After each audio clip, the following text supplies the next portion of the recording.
আমার নবী যেদিন এই দেশ থেকে বিদায় হয়ে যাবে, আমার আল্লাহ জিবরাইলকে দিয়ে প্রস্তাব পাঠিয়েছিলেন, ও জিবরাইল, আমার বন্ধুর কানে খবর দাও, আমার বন্ধু এই দেশের মাটিতে থাকতে পারবে না, আমার বন্ধু এই রক্ত মাখা জমিনের মধ্যে রাখবো না, আমার বন্ধুর দেহ আমার আরশের ডাইন পাশে দাফন করব। জিবরাইল খবর নিয়ে ডাকতেছেন, হুজুর আল্লাহর সালাম গ্রহণ করুন। আমি জিবরাইলের সালাম গ্রহণ করুন। আল্লাহর নবী গো, আপনার দেহ মোবারক আল্লাহর আরশের ডাইন পাশে দাফন হবে, আপনি খুশির সহিত কবুল করুন। আমার নবী কোনো কথা কয় না, দুইটা চোখের পানি জর্জর করে ছাড়তেছে। জিবরাইল বলেন, ইয়া রাসূলুল্লাহ, এত সুন্দর প্রস্তাব নিয়ে আসলাম, কোনো কথা কন না, খালি কাঁদেন কেন জানতে চায়। আমার নবী বলেন, জিবরাইল রে, তোমার জন্য খুশির খবর হতে পারে, আমি খুশি হতে পারলাম না। কেন পারলেন না?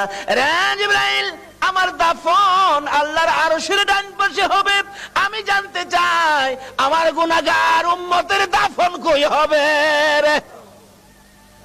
জিবরাইল বলেন, আপনার উম্মতের দাফন এই জমিনের মধ্যে হবে। আমার নবীর কান্না আরো বেড়ে গেছে।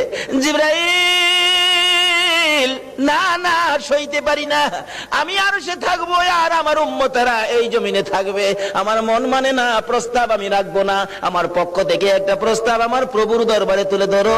জিবরাইল রে, আমার গুনাহগার এতিম উম্মতেরা যেই জমিনে থাকবে, আমি নবী আরশে যাব না রে, আমি আমার গুনাহগার উম্মতের পাশে সেই জমিনের মধ্যে শুয়ে থাকবো।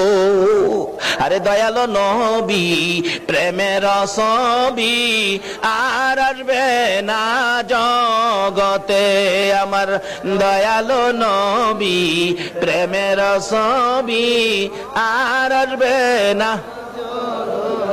হাসর দিনে উম্মত বিনে, হাসর দিনে উম্মত বিনে যাবে না নবীজি বেহেশতে।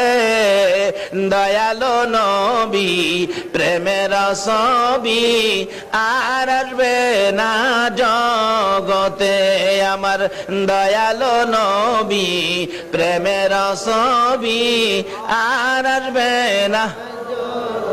63 সাল জিন্দেগি কাটছে বলে উম্মতি, 63 সাল জিন্দেগি কাটছে বলে, এখনো কান্দে শুয়ে মদিনাতে নবী, এখনো কান্দে শুয়ে মদিনাতে। দয়ালো নবী, প্রেমের ছবি আর আসবে না জগতে, আমার দয়ালো নবী, প্রেমের ছবি আর আসবে না।